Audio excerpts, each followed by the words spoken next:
donc ñu xam lan mooy doon seeni ëllëg. waaw loolu mooy li am mooy ñoom dañ leen jàppoon la semaine dernière ginnaaw bu ñu leen cité ci benn dossier boo xamante ni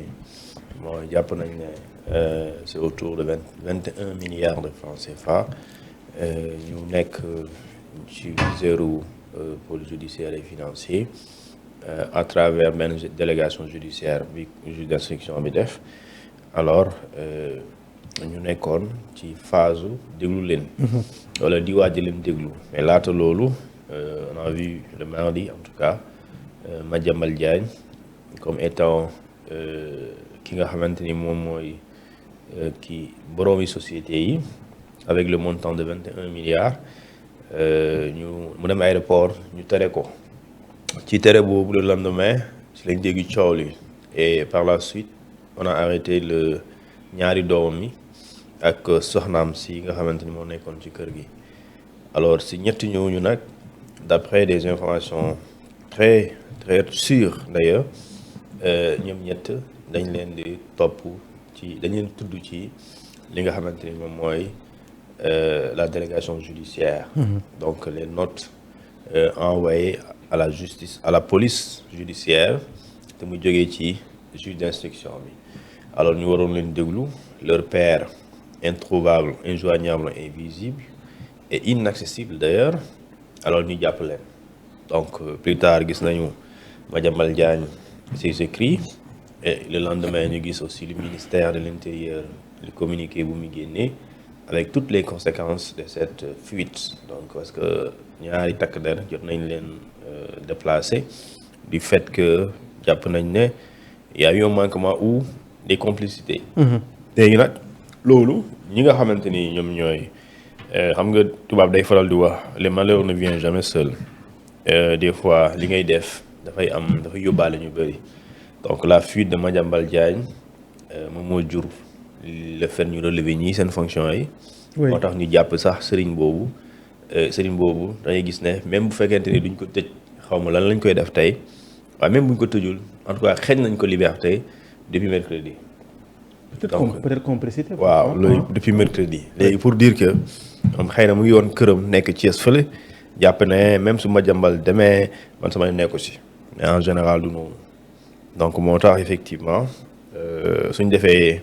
bu ñu remonté ci ginnaaw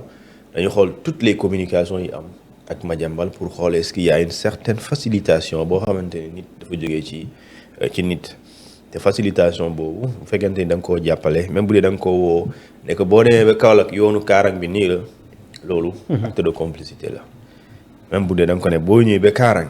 chauffeur bi bu réeree ne ko boo yeggee ba Kaolack première sortie à droite foofu ngay jaar yoon boobu moo dem directement Kaarang par exemple boo ko waxee loolu rek acte de complicité la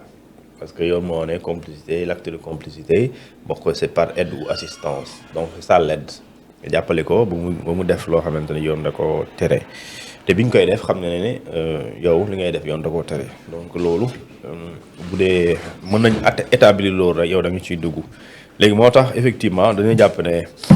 Madiambal Diagne dafa bàyyi fàtte téléphone am en tout cas c'est une information dafa fàtte téléphone am ci sëriñam boobu nga xamante ne Mbay la sant ñu jàpp ne fàtte boobu du lu mu fàttee te mu fàtte ko mais lu mu bëgg la et lu mu ci jublu mooy brouiller localisation bi nga xamante ni moom mooy li mën a permettre takk dere ñu mën ko localiser alors aussi ba mu ñëwee Gambie jànn benn hôtel bu tudd hôtel bi mu ngi tudd comment on appelle ça encore hôtel bi mu ngi tudd Coco Océan moom mu ngi Sénégambia balaa muy jël avion vol RAM AT 578 donc moom si la jël pour soog a dem France alors ñi laaj nag journaliste bi di Madiambal Diagne lan la nekk di waajal génn na Sénégal autorité sénégalaise yi ànduñu ci yëguñu ko dem na bind na bindaat na léegi toog na autorité sénégalaise yi def nañ mandat d'arrêt léegi nag nee na balaa ñu koy exécuter dina ñëw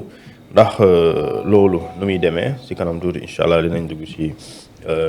procédure mandat d'arrêt yi ak lan mooy doon handicap yi ak lan moo ko ci mën fekk et cetera léegi nag moom soxnaam am dañ koo jàppoon mais soxnaam dañoo wax ne dafa xaw a tawat. loolu effectivement dëgg la parce que man depuis mercredi j'ai discuté avec un gars qui est très proche de seen famille mu ne ma effectivement femme bi dafa xaw a souffrante loolu avant ñu koy jàpp d'ailleurs. Donc bu ñu ko jàppee aussi mën nga comprendre ñu yóbbu ko fële di hôpital donc moom dañ ko arrêté woon waaye dañ ko mujj yóbbu hôpital mais après dafa am beneen aussi xew-xew bu sew mooy yaayam sax su ma gëmulee dafa feebar. Madiambal Diagne yaayam mu ngi woon cité Djily Mbaye mais bi ñu jàppee soxna si dafa jógee cité Djily Mbaye pour dem kër ga nekk ci Wakaam mooy Mamel quoi c'est la même chose donc ñooñu xam nga fa lañ jàppee soxna si léegi bu ñu ko jàppee ci la yaay ji même malade a quitté la cité Djily Mbaye pour mu dem fële Wakaam alors si loolu ñu ne villa bi nekk Yoff mooy cité Djily Mbaye xam ne kon jóge na fa cette villa là a été cambriolée mooy dañ ko ay nit ñëw nañ fa mais lu ci doy waar dañ ne am na porte yoo xamante ni c'est comme trésor xam nga Sénégal neex na quoi comme trésor dañu ne porte bi tëjuñ ko woon am na porte boo xamante ni nee na c'était pas fermé elle était ouverte alors ñu cambriolé ko ci conséquences yi également des voitures de Madiambal Diagne dañ leen saisir dañu leen jël téyewaale gum leen parce que le jeudi passé su ma jumlee il y a eu une perquisition sur lui. Donc les enquêteurs quand ils viennent avec un mandat de perquisition. L'objectif c'est la saisie. Donc la saisie c'est une mesure conservatoire. Donc dañ leen di jëlaale provisoirement le temps que ñu def enquête. Alors s'il y a lieu de les restituer après non-lieu ou jugement alors ñu jox leen ko s'il y a pas lieu ñu tuddee ko avoir criminel. ANRAC xaw ma ñu koy tuddee agence boobu kii cellule kii boobu. kuréel boobu di jaay lu ñu saisir ci ay nit ñu jàpp tëj leen donc loolu ONRAC merci ça alors loolu léegi nag amoon nañu lu ñu tuddee perquisition ci ñetti bërëb benn bi Yoff la mooy fu ñu jàpp ne këram la beneen bi Wakaam la mooy soxna si bu nekkoon beneen bi cité Biagi donc foofu la ñu def perquisition ci ñetti bërëb yooyu léegi nag perquisition yooyu lu ñu ciy jublu rek mooy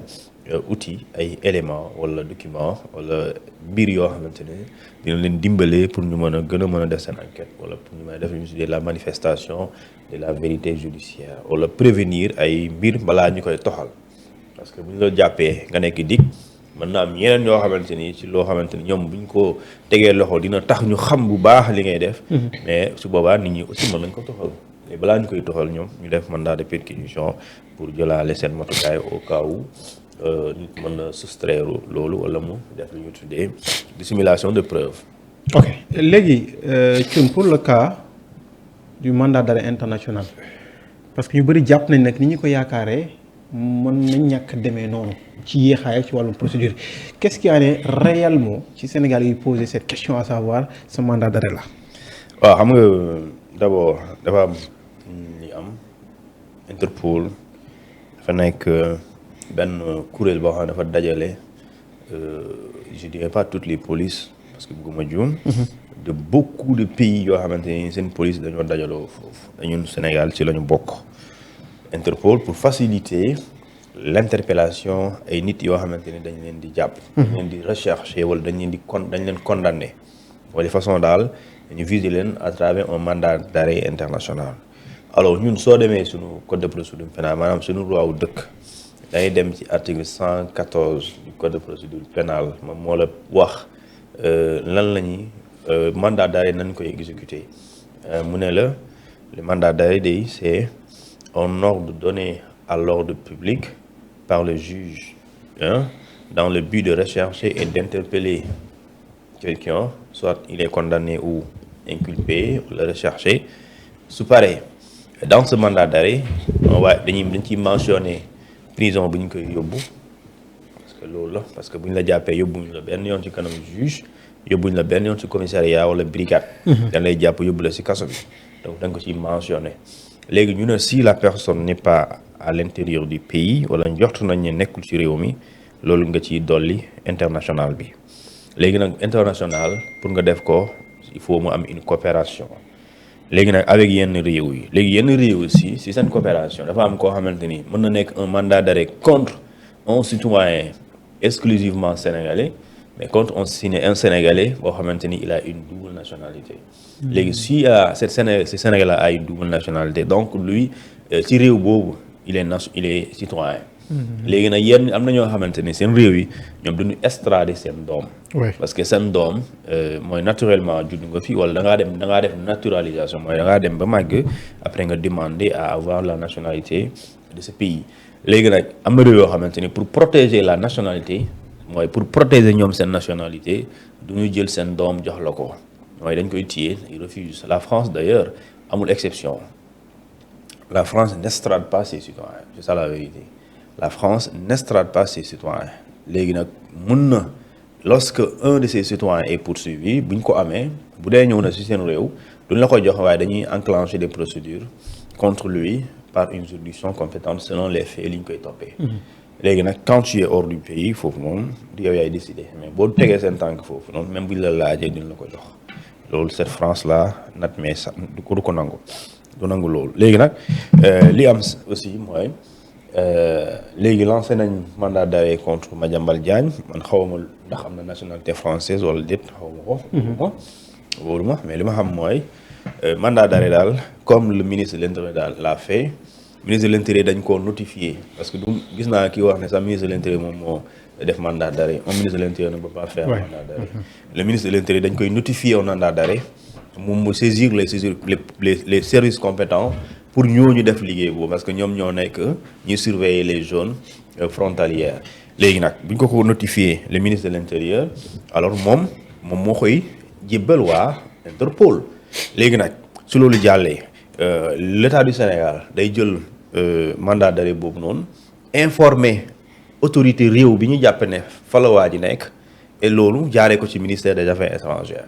et ministère des Affaires étrangères boobu saisir les ministères des Affaires étrangères bu dee France c'est le Quai d'Orsay et le Quai d'Orsay équivalent de ministère des Affaires étrangères moom mu saisir le ministère de la Justice. le ministère de la Justice ci boppam alors saisir l'autorité judiciaire et l'autorité judiciaire étude statuer xool li ñu tuddee la demande d'extradition wala le mandat bi nga xamante ne moom lañ leen jox su paree ñu jël dossier bi jox un juge bi di def recherche bi maintenant su dee dañ lay rechercher. ñu saisir l'autorité policière ne ko diw mii am na avis de recherche et d'interpellation soo leen gisee jàpp leen ko mais suñ ko jàppee ñu def ko garde à vue suñ ko defee garde à vue ñu saisir l'autorité judiciaire ñu xool mbiram nu ñuy def et si mbiram boobu noonu su boobaa dañuy étudier la demande d'extradition dafa bëri condition moo tax nekkul la ngay ñëw rek patam pene jàpp rek léegi da ngay def statuer ci demande d'extradition et parmi li conditions yooyu bokk na si lu gën a terre à terre mooy d'abord lu ñu njëkk a xool mooy bokk na si est-ce que fait yii ni mentionné d'abord ci mandat d'arrêt bi est-ce que jëf yooyu ñun suñu réew dañ koy tere est-ce que c'est réprimé par la loi par exemple suñu réew bokk na si s'il s'agit de par exemple ñu ne vol la est-ce que la loi française réprime le vol par exemple su dee réprimer wu ko dañ naan déet ñun mënuñ def suñu yoonu dëkk réprimer wul lii xeexu ko donc ñun mënuñ la jox doom bi parce que lii nga koy jàppee léegi beneen bi bokk na ci conditions yi est-ce que soo ñëwee est-ce que duñ la exécuter peine de mort su dee am na ci peine de mort duñ la ko jox na toppee ko lu la neex ci àdduna bi su dee amuñu garantie bu ñëwee da nga koy def peine de mort duñ la ko jox bokk na ci beneen bi mooy garantie d'un procès équitable mooy est-ce que bu ñëwee di nga koy may lépp lu mu am ci àq ak yelleef nga respecté ko mais aussi droit de défense mooy avocat am yi ku mu bëgg mu jël ko avocat da ngeen koy nangu mu kii ko mu am ko léegi nag yeneen affaires yi mooy maintenant su boobaa l'autorité ñii Sénégal dañuy jël toutes les informations yi nga xamante ne moom mooy tax ñu confirmer wala ñu convaincre France ci autorité judiciaire France juge français pour mu convaincre na effectivement waa ji lu mu def c'est très grave en plus yoonu Sénégal moo ko tere article tel et cetera et pare convaincre na ci loolu juge bi soog a statuer moo tax li nga gis ne cas Doro Gaye bu nekk loon loolu cas Doro Gaye ñibbisi na Sénégal bu yàgg mais mënul ñibbisi parce que juge français bi moo ne cour d'appel bu France c'est le juge d'instruction cour d'appel bu France moom moo ne na ngeen ñu jox des informations complémentaires ça veut dire que joxoon nañ bu njëkk li moom mooy li nekk ci biir mandat d'arrêt bi loolu doyul leen mooy leen na ngeen dolli yeneen pour ñun ñu mën a sukkandiku ci loolu pour ñu mën a atte ndax dañ koy indi wala dañ koy indi léegi quand on dit dañ koy indi wala dañ koy indi ça suppose que dafa am fooy sukkandiku fooy kii maanaam genre documents yooyu soxla. mu nekk des documents objectifs et non et bu dee aussi l'infraction est basée sur des faits maanaam su dee dañuy jàpp ne lii ni mbirum politique la duñ ko extrader par exemple su dee dañuy jàpp ne lii mbirum politique la duñ ko extrader donc il faut que fait bi mu nekk loo xamante ni lu sérieux la mais en plus gis nañ bu ñu gisee bi gisuñ ne kii dañ koy waaj a liquider politiquement donc bu dee da ngay topp ni dans le but waaye c'est un adversaire politique donc il faut mu ñibbi si alors loolu su boobaa boo ko bëggee extrader aussi dañuy bañ